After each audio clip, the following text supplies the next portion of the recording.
Olá pessoal, eu não sei se vocês sabem, mas vocês devem saber, vocês são pessoas inteligentes. O planeta Terra tem dois polos magnéticos, o norte e o sul, que são como um ímã. O planeta Terra é como um gigantesco ímã e toda bússola ela aponta sempre para o lado norte, sempre para a direção do norte.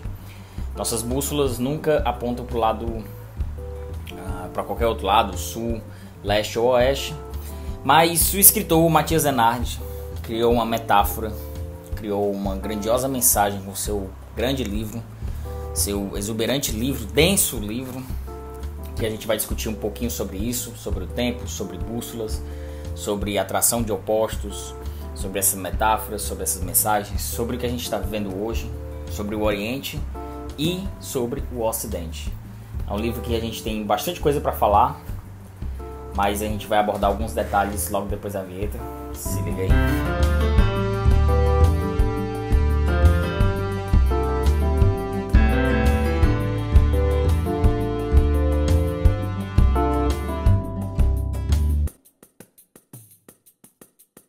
Bom pessoal, já vou pedindo para você dar o like nesse vídeo, inscreva-se no canal, isso é muito importante pra gente, ativa o sininho de notificação, que assim você fica recebendo as novidades sempre terça e sexta-feira. Bom, o que é que nós temos para contar sobre esse livro? Nossa história aqui do nosso personagem principal, Franz Ritter. Ele é um músico orientalista que está numa noite de insônia. Aqui o livro começa a partir das 11 horas da noite. E a divisão dos capítulos é justamente essa, até as 6 da manhã, que são as horas passando ao longo dessa noite.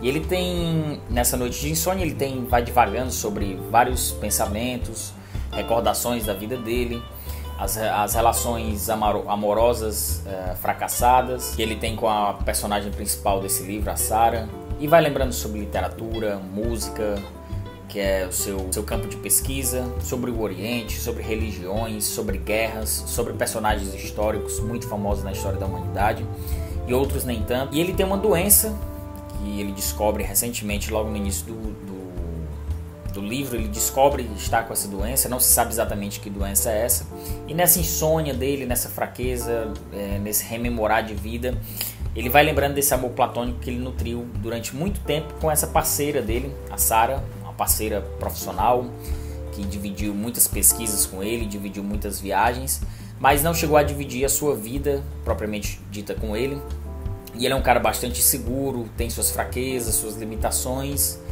E através dos trabalhos acadêmicos, através de personagens, através de referências, ele vai fazendo essas lembranças da vida dele. E nessas memórias ele vai dando uma enxurrada de nomes, de referências, de locais, de pessoas. E a gente vai entrando dentro desse texto, às vezes muito sem referência, porque é um livro de muitas indicações, de muitas referências, de muitos exemplos, que infelizmente nem todos a gente pega, especialmente exemplos que aconteceram no Irã, na Líbia, no Egito, no Iraque, naquela região, no Afeganistão, naquela região da Ásia do Oriental, do Médio Oriente, do Oriente Médio. E a gente vai se descobrindo ali nomes a mil e que vai deixando o livro bastante denso, a narrativa um pouco intrucada. Mas nem por isso o texto do Enardi é ruim. A gente entende quando a gente vai lendo esse texto por que ele foi tão celebrado na França, ganhou o Goncourt em 2015. A gente imagina, tem ideia de como os intelectuais franceses, como o cânone francês, quando leu esse livro, se exaltou, entrou em êxtase e se apaixonou por esse livro. Realmente, depois que eu terminei a leitura desse livro, eu estou só contando aqui um início do livro, que é só o mote inicial. A gente ainda tem outros aspectos para discutir. Mas realmente, depois que eu concluí a leitura, eu fiquei pensando se de fato é um livro para ser mastigado aos pouquinhos, cansar mesmo, entrar dentro da insônia do personagem, entrar dentro da fraqueza dele, da lentidão, dessa noite que não termina. Quase que de propósito que o Enardi, eu creio que ele montou esse romance nesse sentido. Não é um livro tranquilo de ler, não dá para ler em qualquer lugar, é fácil se desconcentrar, é fácil perder o fio da meada aqui da história, mas que eu ficava bastante empolgado quando eu, um Hellis Mortal, consegui pegar uma referência, um nome de escritores e de músicos que beberam da fonte do Oriente para trazer, para formar uma espécie de Europa cosmopolita que hoje a gente já não encontra tão facilmente. E esse é a grande temática do livro. Não necessariamente o Franz Ritter, o músico, não necessariamente a Sarah, mas necessariamente a civilização europeia, a sociedade ocidental em relação ao Oriente. O que de fato está acontecendo hoje nos nossos dias. Então vamos lá, vamos falar dos paralelos, vamos falar das metáforas, vamos falar dos aforismos, vamos falar de tudo que esse livro aborda e o que é que justifica tamanha densidade que eu falei que esse livro e outros leitores que eu pude ver, poucos leitores, não vi muitos, mas que outras pessoas também perceberam uma densidade muito grande e difícil de atravessar desse livro. Primeiro a gente tem que entender uma questão dos nossos dias, que é uma crise migratória que está acontecendo de pessoas saindo da Ásia e da África e indo para a Europa. A gente tem que entender o que é isso, não simplesmente achar que é uma mera notícia de jornal, que esse é um problema real dos nossos tempos, desse século XXI, essa onda imigratória que está acontecendo de pessoas chegando à Europa. Eu até tratei um pouquinho desse assunto na última resenha do Adua, que eu fiz aqui para o canal da Iguiaba Sego, que é uma escritora italiana que tratou disso nesse romance dela do Adua. E o Enard também trata disso em seu Bússola, dessas questões imigratórias, e a gente tem que compreender isso, compreender a Europa de hoje para poder começar a entender esse livro. Então essa Noite de Insônia do Franz Ritter passa-se em 2012, eu peguei através de alguma referência que eu não cheguei a anotar, era algum centenário de algum músico austríaco que ele fala, e eu calculei a idade desse centenário. Então aqui a gente já tem uma questão central, que é o conflito sírio, a guerra civil síria, que começou em 2011. Todo aquele movimento da Primavera Árabe, das ditaduras da Líbia, do Iêmen, que foram caindo, do Egito, todos aqueles governantes totalitários que davam uma certa estabilidade para a região, foram caindo através daquele movimento que ficou chamado como Primavera Árabe. Quando chegou na Síria, o governo sírio do Bashar al-Assad resistiu aos revoltosos e não caiu como os seus pares da região tinham acontecido. O Bashar al-Assad foi muito competente nesse aspecto de ir para o enfrentamento e resistir no poder, e talvez nem sair morto da capital síria, Damasco, como aconteceu com Saddam Hussein, como aconteceu com o Gaddafi, como aconteceu com o Mubarak no Egito.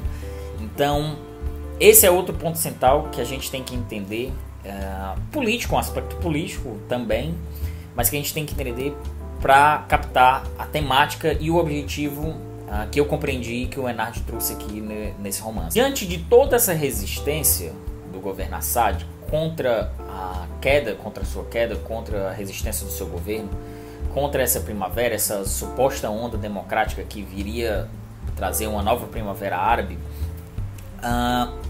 novos grupos de resistência, novos grupos não oficiais, paramilitares e grupos terroristas foram ganhando força, como é a situação do Estado Islâmico, e isso trouxe um temor muito profundo à Europa, especialmente quanto às ações do Estado Islâmico, quanto às ações midiáticas de decapitação ao vivo no YouTube, no Facebook, de ataques de lobos solitários em Londres, Paris, Berlim, em diversas cidades, ataques que foram reivindicados pelo Estado Islâmico, e isso trouxe um temor à Europa de que o conflito sírio não se tratava simplesmente de um problema sírio, mas de um problema europeu. E por que eu estou falando de tudo isso para falar desse romance? Porque a França, para a gente entender um pouco da história síria, a França dominou a Síria a partir da vitória dela na Primeira Guerra Mundial. O território sírio ficou sob domínio francês, e a nossa personagem principal aqui, a Sarah, é francesa, enquanto o Franz Ritter, que eu não tinha falado antes para vocês, é austríaco. E eles são apaixonados pelo Oriente, pela cultura oriental, pelas coisas do Oriente, pela música oriental, pela literatura. Enfim, eles são apaixonados por tudo que envolve o Oriente, são professores, são acadêmicos, são pesquisadores, e têm uma visão bastante apaixonada sobre o mundo árabe, muçulmano, oriental, tudo aquilo que envolve essa região. Então, basicamente, os problemas do Oriente de hoje, dessa conturbação política, dessa perca cultural que a gente está vendo ao redor da Pérsia, do Irã, antiga Pérsia, do Iraque, do Estado Islâmico destruindo esses templos, museus de 3.000 anos atrás, esses problemas do Oriente também são problemas ocidentais. Basicamente, o que o Enard quer dizer com esse romance é isso. E a gente tem outras situações que a gente pode confirmar, outras referências que a gente pode confirmar essas situações. E quando o Enard pega essas referências políticas atuais para compor esse romance, que por incrível que pareça não tem muitos personagens principais, o núcleo é basicamente em torno desse casal, para compor esse romance e transformar isso num texto, a gente começa a compreender um pouco a razão de tamanha densidade, a razão de tantas referências, apesar de que eu considero que sejam exageradas, deixam um texto bem mais lento do que o necessário. Ele trouxe uma elegância mais do que que o leitor comum gostaria de ler, mas eu compreendo perfeitamente a razão disso tudo. Não se daria para contar essa história, contar esse conflito árabe, contar o conflito oriental, sem falar do Ocidente e sem trazer essa densidade junto. Isso deixaria o debate simplório, deixaria como mais banalizaria ainda mais essa relação, que já está bastante banalizada nos noticiários que a gente vê todo dia, e eu entendo perfeitamente por que ele trouxe essa densidade com base nisso que eu estou falando. E aí tem outra questão, porque o Enard não traz só as referências desse momento, dessa situação, até traz pouco. Ele traz situações dos anos 70, como a Revolução Iraniana, quando o Ayatollah Khomeini derrubou a dinastia do Reza Pahlavi, e tem longas páginas tratando sobre esse assunto. Ele joga um personagem, o professor deles, da Sara, aliás, professor da Sara, para contar essa história. Então tem várias questões, vários entrelaços entre o professor da Sara e a Revolução Iraniana, e vai discutindo esses assuntos. E mais ainda, ele volta mais ainda no tempo. O Franz Ritter considera que o Napoleão é o cara que abriu as portas do Oriente para a Europa, e volta também nesse tempo para trazer essas referências.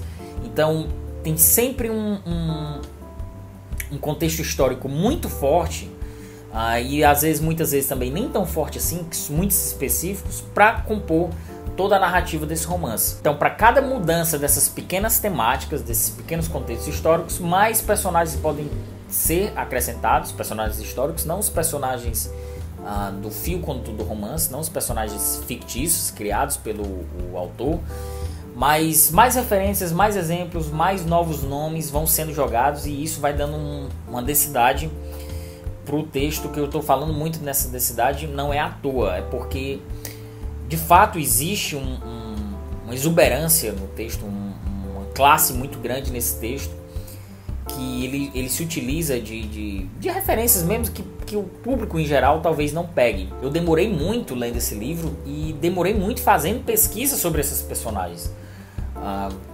Talvez se eu tivesse continuado fazendo tantas pesquisas até o fim, que teve um momento que eu peguei para ler sem parar, eu não tivesse concluído esse livro tão cedo. Eu li mais ou menos em 2 meses.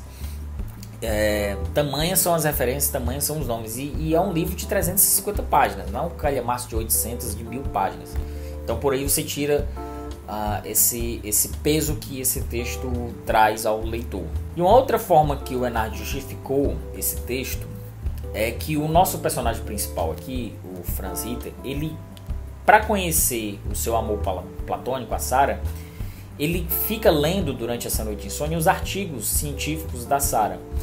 Então você imagina um artigo científico, já não é um grande prazer você ler, mas como se trata de arte, você até que lê alguns aspectos desses artigos científicos que são jogados aqui no livro de uma forma mais prazerosa. Mas você entende o que é o personagem, que quem numa noite de insônia vai ler artigos científicos para tentar conhecer uma pessoa, né? Basicamente é isso que o Ritter fica tentando entender, e vem trazendo essas temáticas, vários temas várias abordagens históricas para dentro desse texto. E ele, por ser um músico, um professor de música, um musicista, ele fala de grandes compositores clássicos que foram beber na fonte do Oriente, foram para a antiga Pérsia, foram para o Império Otomano, beber dessa fonte no século XIX, no século XX, para criar a música clássica europeia. E aí ele dá nomes, dá referências também, dá nome de tudo, dá referência de tudo.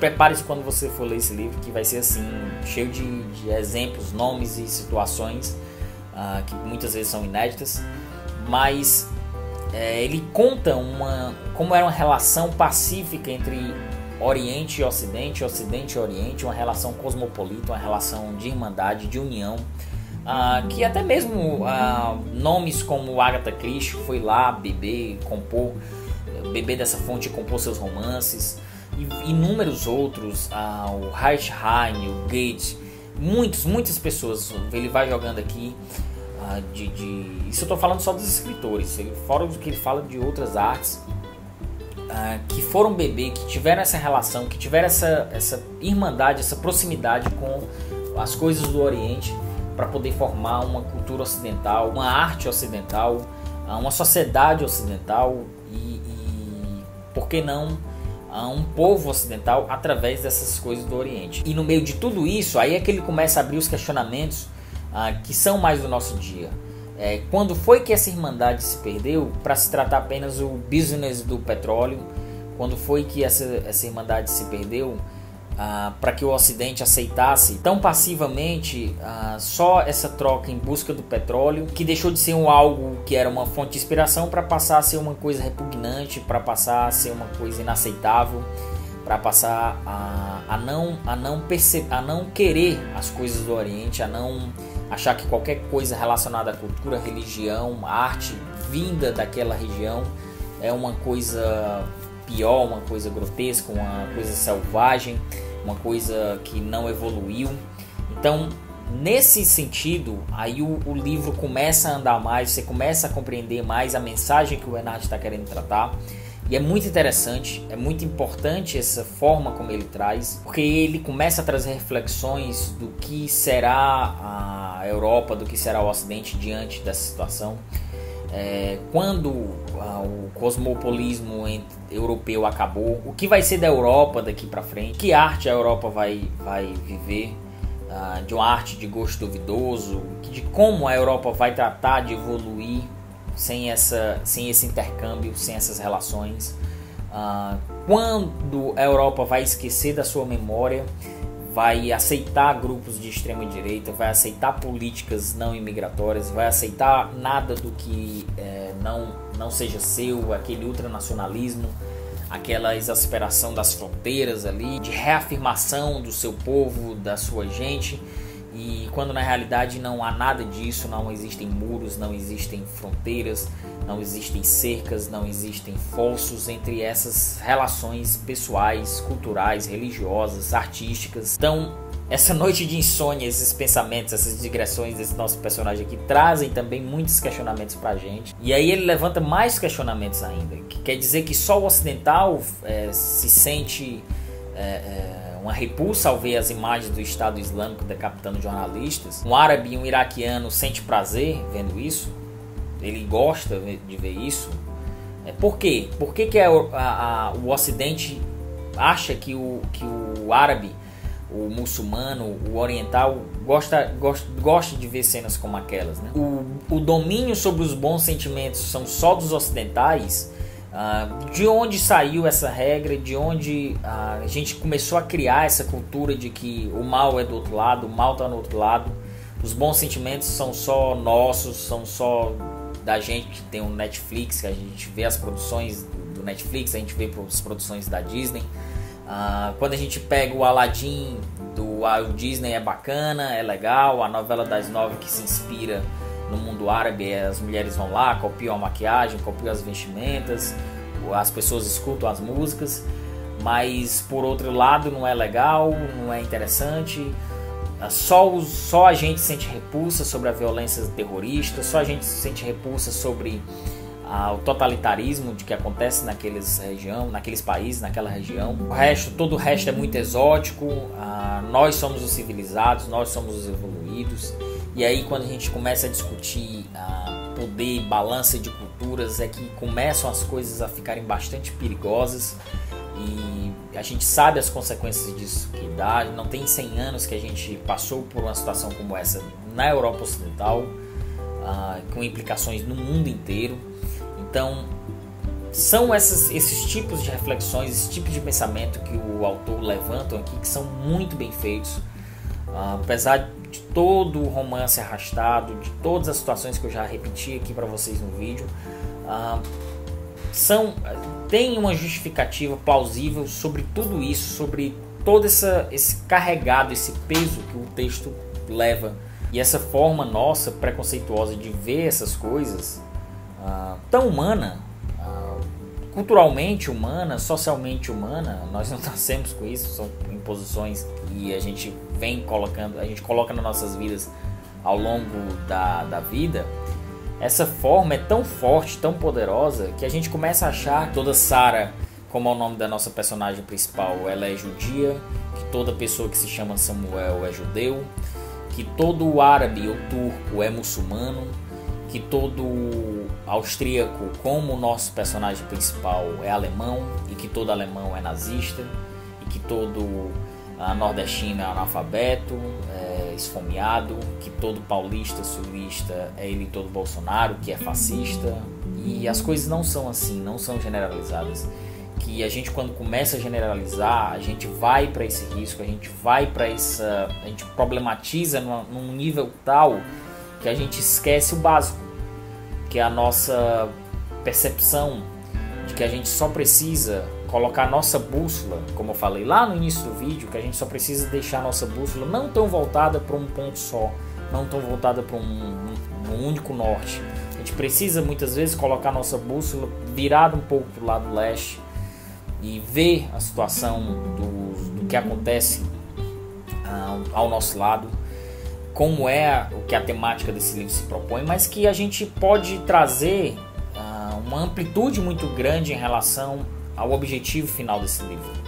No fundo, é ter um pouco mais de empatia, é ter um pouco mais de sensibilidade com o outro, é a gente perceber que a nossa escala, noção de vida, a nossa bússola, o que nos orienta, não pode ficar num único ponto, não pode ficar ligado num único campo magnético. A gente tem que deixar as nossas percepções, as nossas visões de mundo bem mais ampla e bem mais humana, no sentido mais significativo que essa palavra algum dia teve, se é que teve. E bom, pessoal, basicamente é isso. Acho que eu falei um pouquinho demais sobre esse livro, mas gostei muito desse livro, apesar da lentidão dele, da densidade do texto. Achei que o Matthias Enardi é um cara que escreve muito bem. Gostei muito de ter conhecido esse escritor. Gostaria de ver outras coisas publicadas aqui no Brasil. Todavia, não tem previsão, nenhuma previsão. Perguntei a eles, não tem nenhuma previsão de lançamento de outras obras do autor. Eu sei que a LPM tem um livro, mas eu acabei nem pegando o livro, o nome do livro. Tem um trabalho aqui de tradução da grandiosa Rosa Freire da Aguiar. Traz tudo que você vê aí de referência em termos de tradução do francês para o português, passa pela mão dela, com certeza. Deve ter sido muito desafiador para ela traduzir esse livro. Tem uma capa que eu achei muito boa, que eu não sou grande fã assim das capas da Todavia, acho capas bastante ousadas, mas que eu gostei muito, simboliza muito bem o que é esse livro. É um livro agradável de ler, gostei muito dessa edição da Todavia. E é isso, pessoal. Comenta aí, comenta sobre a temática desse livro. Quero participação de vocês. Se você já leu, conhece alguém que leu, compartilhe esse vídeo com essa pessoa. Quero a participação de vocês. Deixa o like, pede para os amigos se inscreverem, os familiares, participa do sorteio. E é isso aí, pessoal. Valeu, tchau.